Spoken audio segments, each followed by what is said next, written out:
Kung may nahabol po yun sir. Hindi, yung mga bisita raw, ginagagas niya. Ako. Pinababasag ko na bili ng pagkain. Gusto kalayo lang eh.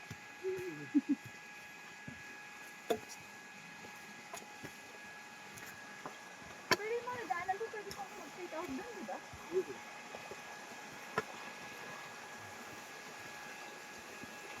Nandun na daw po sa Quaker yun, sir. Yung mga Ganun ba? Tapos pagdating doon, naramdaman na tayong gutom, pinababa siya. Kaya ito natakbo. Bakit gusto niya mabasa yung sapatos ko? Tsa! Kaya ko lang. Kaya ko yan. Malapit na daw, malapit na. Ito na lang naman yung tubig. Ayun, thank you po.